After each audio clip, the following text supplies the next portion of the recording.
You are listening to the Information Security Innocent Podcast, episode 24, originally released on September 10th, 2020. My name is Josh Amishav. This week we have Ira Winkler on the show. Ira started his career at the NSA as an intelligence and computer analyst. Today he runs Security Mentum and is about to launch a new book titled You Can Stop Stupid, which focuses on how to prevent breaches in a world where users make mistakes or even intentionally take malicious actions. Today, we're going to focus on social engineering, both from an offensive and defensive perspective. My three main takeaways were, one, instead of teaching users what to look out for, we should integrate lessons from industrial safety programs to create procedures that account for users making mistakes, whether by accident or intentionally. Two, some examples of procedures that Twitter could have had in place that would have stopped their recent hack, which took over several high-profile blue-check accounts. And three, why research is one of the most important skills for social engineering. You'll enjoy those three things plus a bunch of other tips along the way. Direct support for this podcast comes from BreachSense, the data breach monitoring platform. I'm curious, how many listeners of the show are confident that your personal credentials are not floating around the underground right now? More importantly, how many are confident that your employees, your customers, your spouses, or your children's credentials aren't floating around the underground either? At BreachSense, we use human intelligence to capture stolen credentials before they've been leaked to public forums and paste sites. We then crack the hash passwords to give you visibility into whether or not the account needs to be updated. By integrating BreachSense's powerfully easy-to-use API into existing security solutions, you can prevent account takeover and stop online fraud. Ira Winkler, welcome to the show. Hi, thanks for having me. Thanks for coming on. Let's start with how you got into InfoSec. Can you tell us a bit about your background? What happened was way back in college, I was a psychology major, and the only people that would hire me as a psych major was the U.S. government. So I was taking a bunch of different tests, and one of them was for an organization I never heard of before. And it turned out that I did really well on the test, and it turned out to be NSA, which we know now, but at the time I had no clue what it was.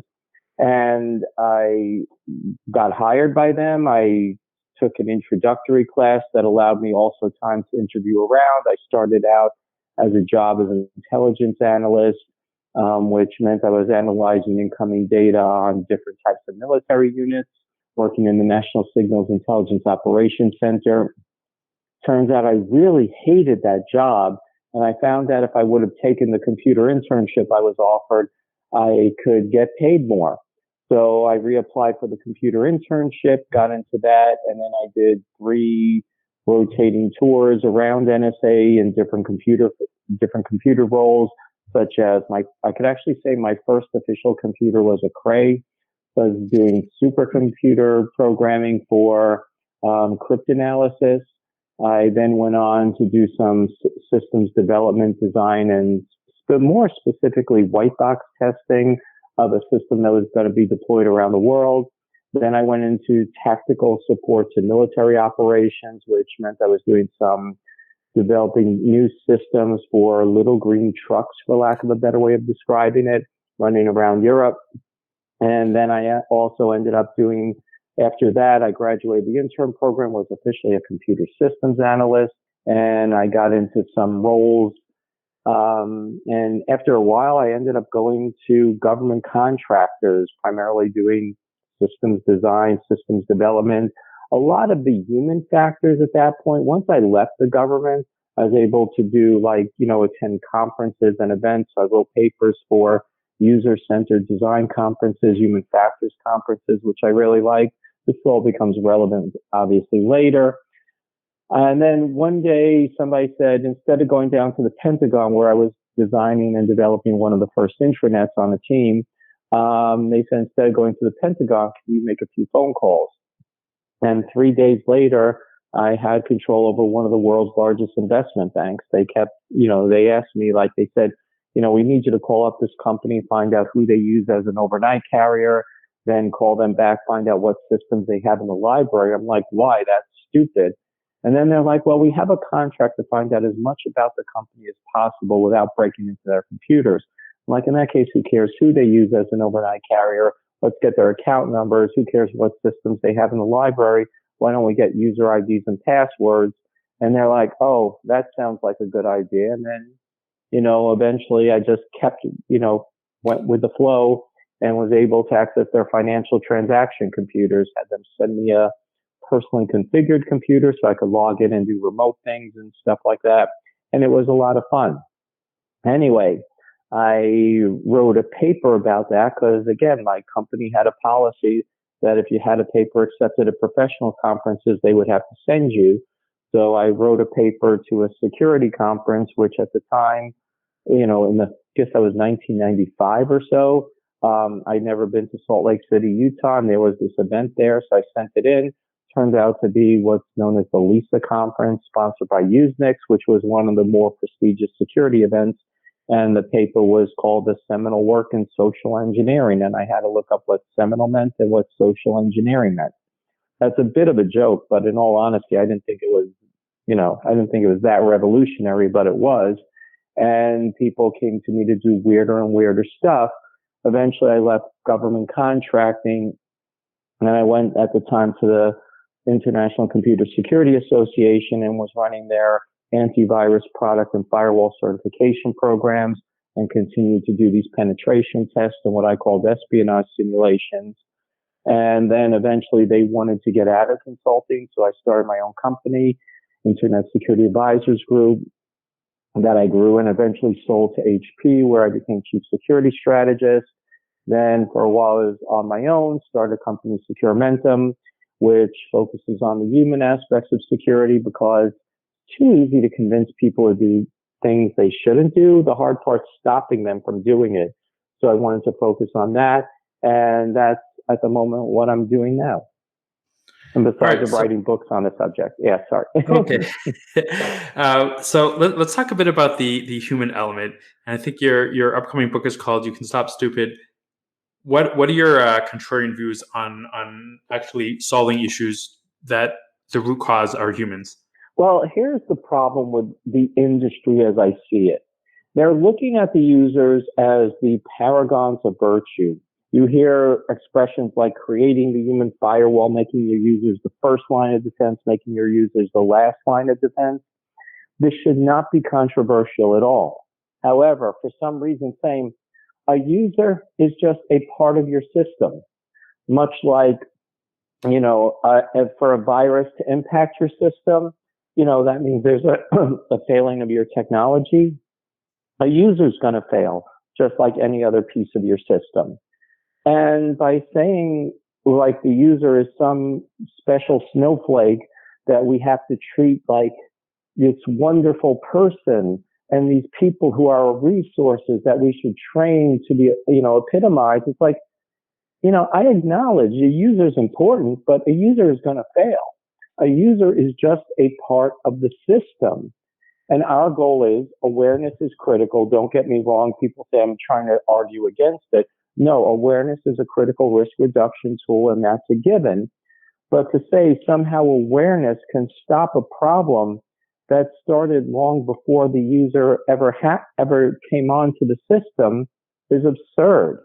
You can't have a human who fails statistically, 20, 50, 100 times more than a computer is somehow the answer to the problem by itself. A user's critical, awareness is critical, but this whole crap about a user being your first line of defense, the human firewall, the last line of defense, is nonsense to me. But that's what the whole awareness industry and humans, people in security seem to be focused on. Does gamification of security awareness training or required continuing education courses have a significant effect on, say, stopping users from clicking on a phishing email? No, they're, like I said, Okay, so let me break down the difference between awareness and gamification. Awareness in general is a program that you push out to the users. In other words, you're providing them with training. You're providing them with what I would call nudges and things like this. And this is helpful. Again, it's a risk reduction tool. Now, where you put the effort in, I mean, frankly, every time, like we see users, everybody has phishing messages in their inbox, even if it's in their spam box. Every time a user doesn't open it up, it's an awareness success. But it's only one piece of the puzzle. It's not that it's not useful. It's just that it's not a comprehensive solution that people are portraying it as when you listen to them.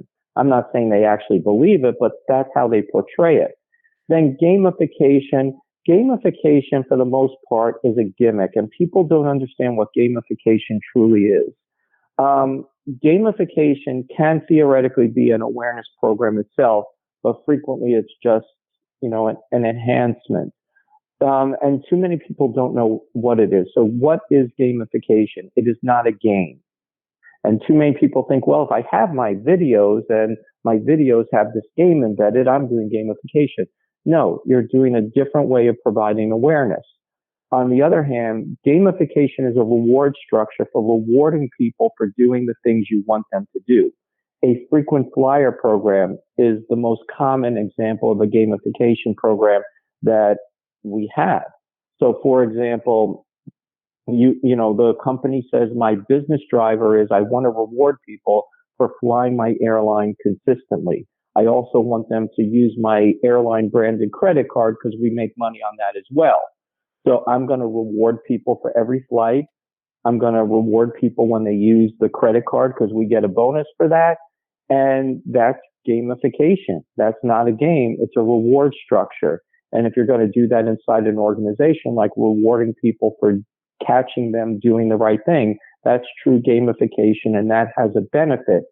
And, taking a little bit of a diversion, what essentially you're trying to do with an awareness program is improve the desired behaviors regarding security. And what's supposed to happen is you provide, I use an acronym ABCs. Awareness is supposed to drive a behavior. The behavior then creates a consequence. The consequence then can be both an awareness tool as well as impact the behavior. So, for example, if somebody says, the pot is hot, don't touch it. And, it's like 90% of the time, somebody's going to try to say, how hot is it?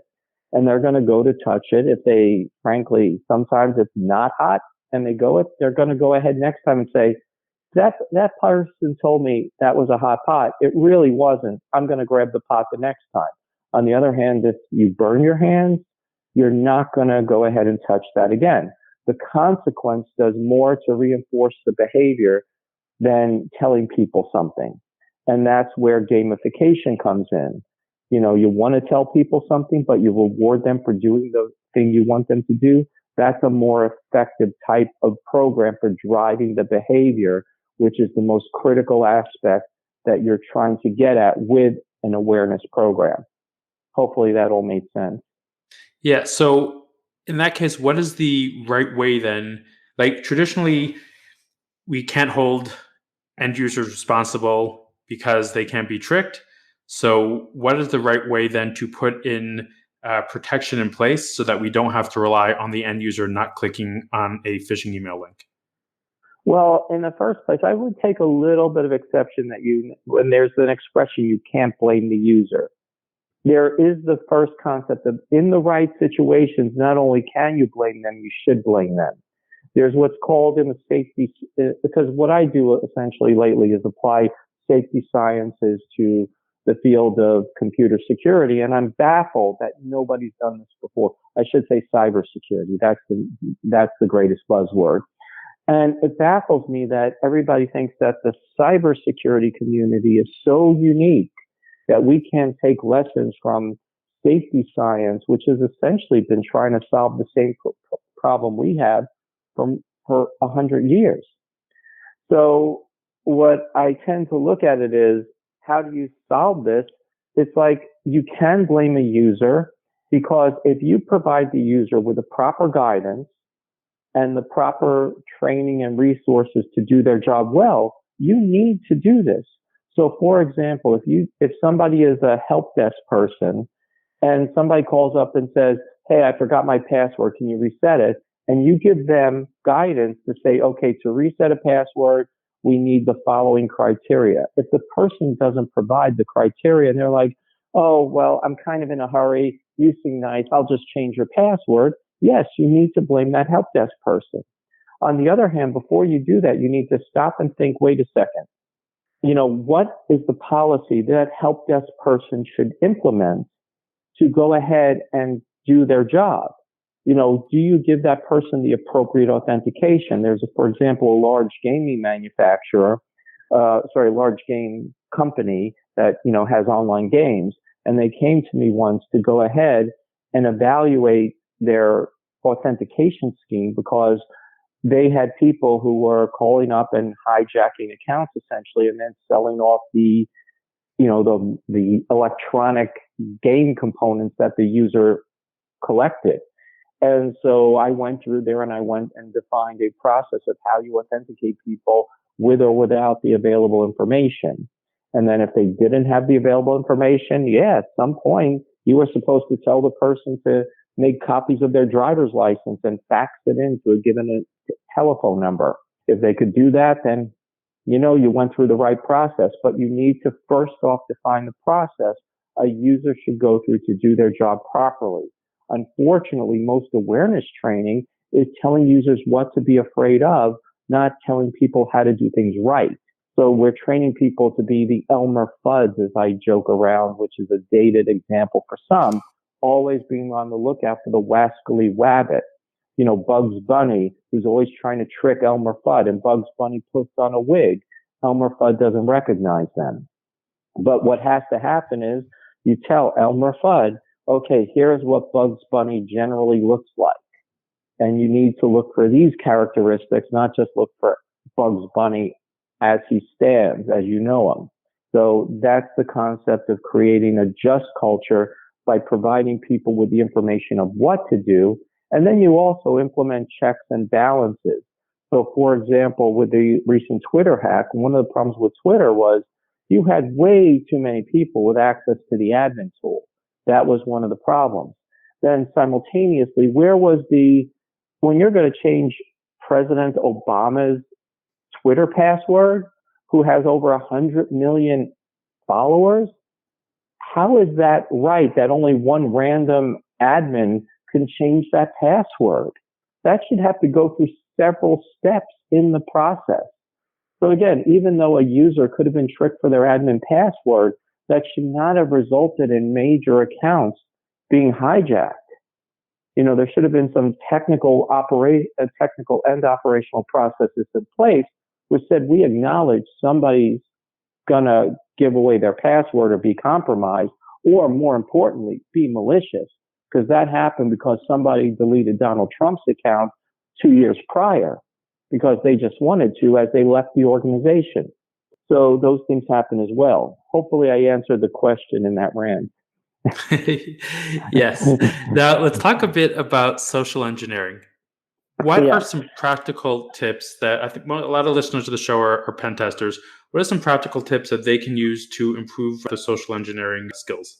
Okay, so in the first place, and this is a critical concept, and it might not answer the question, but it's very important to understand. There is a difference between being a good social engineer and being able to stop social engineering. Because social engineering, just because how you break something is not how you fix it.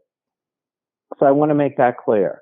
Because too many people think you're a great social engineer. Great. Now do the awareness program. Again, it's like breaking a light bulb and then telling somebody, okay, oh, you broke that light bulb into a billion pieces.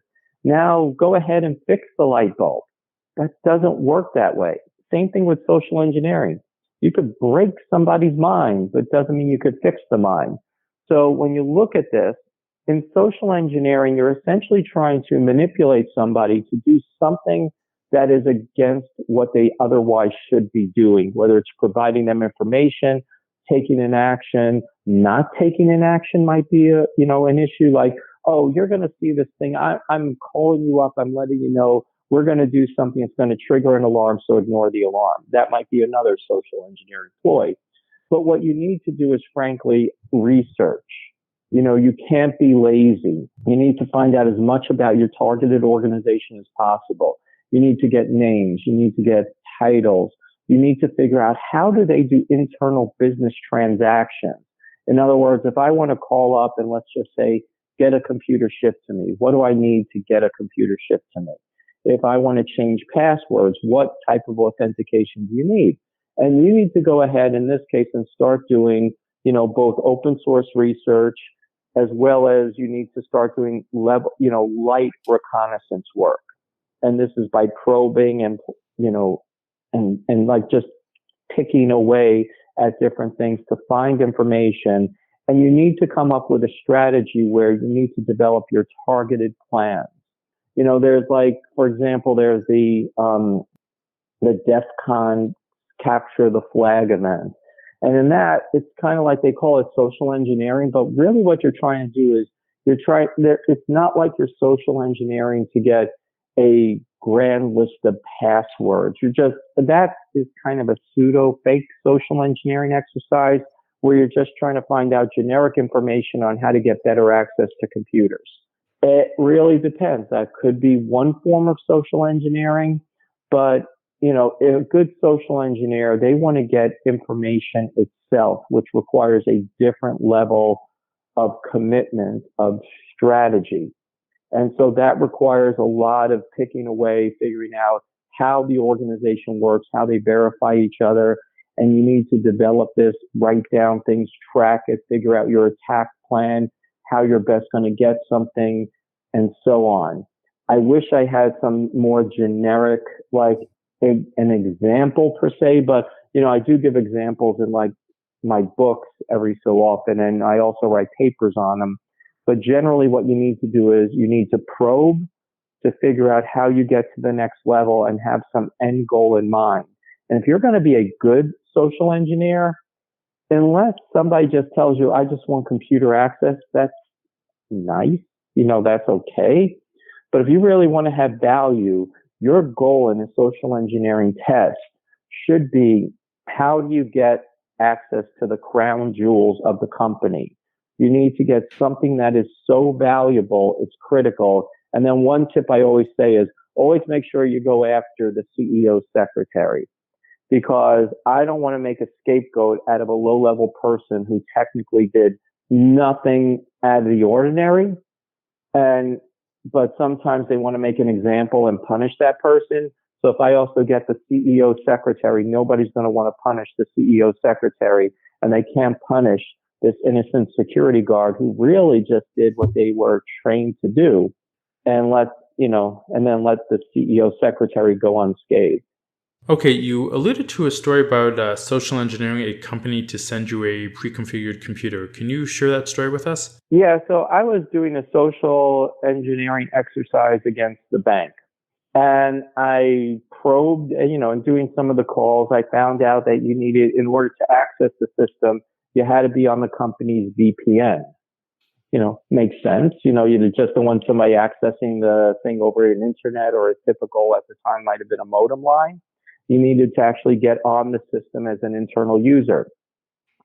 So what happened was I was calling around, and then I figured out, okay, we need VPN software. How do I get that? So what happened was, realizing this was a very large investment bank, I looked at their annual reports. I looked through their news stories about the organization, and I found out that there was an executive in the organization who was responsible for bond offerings. Bond offerings at large investment banks are worth, potentially billions of dollars. And so what happened was, I looked this up. I found the executive's name, his general name. I called up through the main company telephone line, and I got on the phone and I spoke to his secretary, because of course he's not going to answer. And it's like, hi, my name's Steve. I'm with Human Resources. We have a new employee newsletter coming out. We know your boss just did this major bond offering, and I'd like to talk to you. I'd like to get some basic information because we want to write a story about him. It's not worth talking to him directly. It's just basic information. Can you please help? She's like, sure. I'm like, okay, so what is his, what's his, full name? Does he have a nickname he goes by? How long has he been with the company? What's his educational background? What were some divisions he might have started with, and so on, et cetera, et cetera. I go, okay. And it's like, I think I have everything I need, but I might need some more information. What's his employee ID number? And she's like, oh, here it is. I'm like, okay, thanks. I go, I could look it up in the computer system if I need anything else. Then I had somebody call back to the same number, like about a half hour later, and say they were with the corporate IT group, and we needed to ensure that his account was being billed back to the right charge number. What's the department number for this person? So anyway, I had the employee ID number, department number, which I already knew is how they authenticated people within the organization. And then what I did was I went back and then I called up the corporate help desk and I said, I'm an executive, I'm so and so. I'm here at a client site. My computer has crashed or just doesn't work. And I'm trying to get this computer back up and running so I could get online and access all my information and everything. I look like a fool. I need to get this fixed. I'm here with the computer, I'm here with their computer people. They're helping me. They say I need a PVN or something like that to access our network and that I should call you up. They're like, you mean the VPN? I mean, whatever. And then they're like, okay, great. And then they're like, okay, we appreciate this. Could I have your employee ID number, please? Could I have your department? Okay. Yes, Mr. So-and-so, we appreciate you. And we're going to do this. It's like, we're not going to send you a new VPN software. We're just going to send you a new computer. Which address should we send the computer to so you can have it tomorrow morning? Is tomorrow morning okay for you? I'm like, I could live till tomorrow morning. So then they sent me the computer. Anyway, matter of, again, doing the research and figuring out what they were going to ask for in advance and so on. Okay, so how do you suggest companies could defend against an attack like this? Okay, so protection to stop an attack like that. First line of defense, frankly, there's several different lines of defense, and this is help desk authentication. First might be caller ID to ensure people are coming from inside or outside the company. That could be level one, just as an example. However, before that, step zero are what are the policies and procedures for proper identification of something like this. And there should be an established process. Their established process are what's the employee ID number, what's the department number. And if you came up with that, congratulations, you had the keys to the kingdom. But that information was so widely used, it was irrelevant. So what they needed to do was they needed to go down different layers of effort and say, okay, well, for general information, this is great. What I'd like to do is I'd like to call you back at a known number. That might be one form. It's like, I'm at a client site. My cell phone doesn't work, blah, blah, blah. They're like, okay, in this case, I need to talk to somebody within your department. And in your case, I see you have a secretary or assistant, whatever you want to call them. Let me call your assistant and find out and just do this basic verification. What is your assistant's name? Okay, great. I'll call them up on the internal phone system. Then it's like, yes, you can go ahead through, well, what happens? Do I make that person unavailable then? Do I, get her away from her desk, assuming it's a woman or whatever? Because admittedly, they were all women there at the time. Can I get them away from their desk and have some other woman answer the phone at a given point in time? It's possible. But for me to go through all that work to get this done, there's nothing that's going to be perfect, but we're making it exponentially more difficult to say, okay, I can't authenticate you beyond your employee ID number and department number.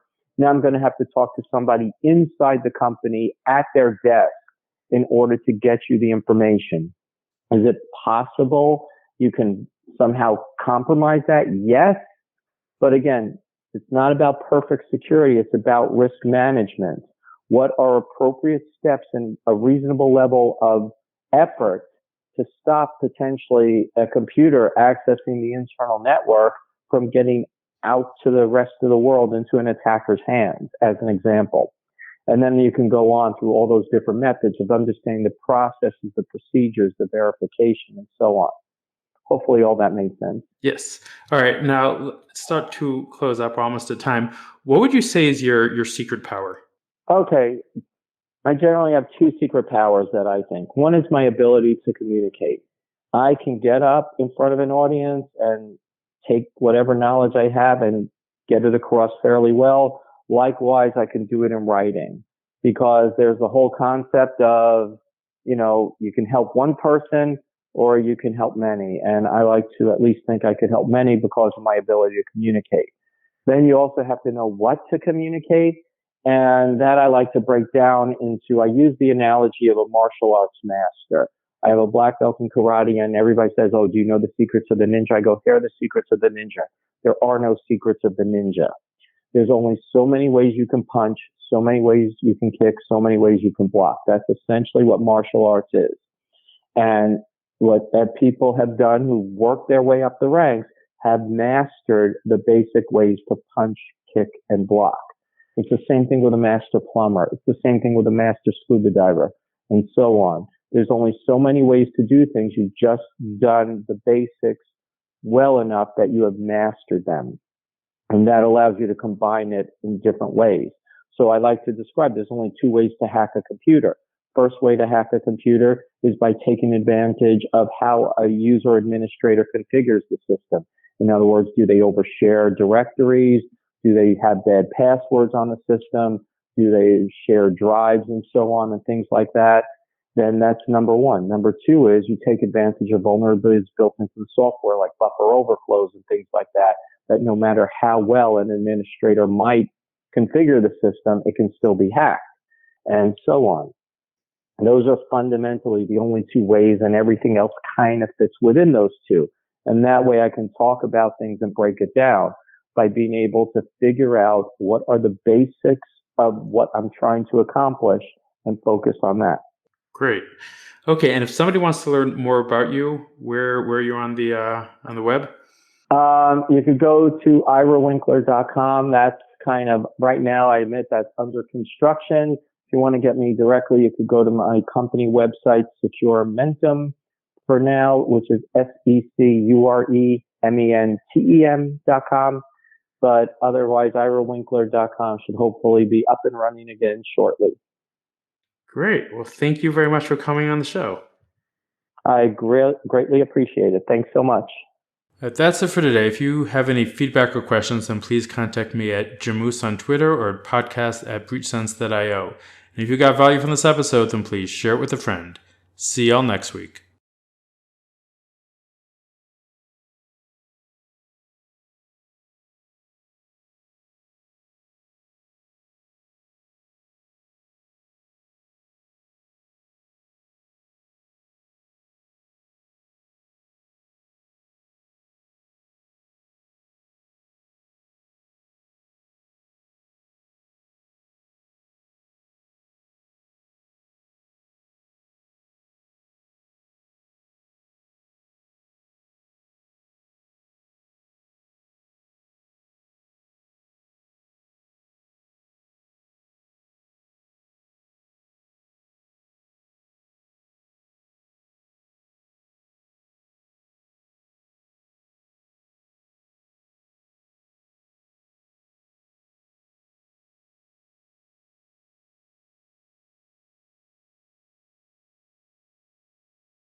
You are listening to the Information Security Innocent Podcast, episode 24, original release on September 10th, 2020.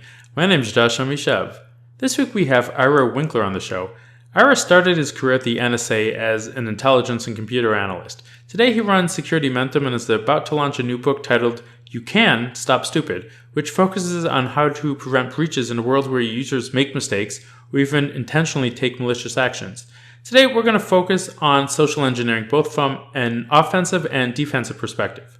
My three main takeaways were: one, instead of teaching users what to look out for, we should integrate lessons from industrial safety programs to create procedures that account for users making mistakes, whether by accident or intentionally.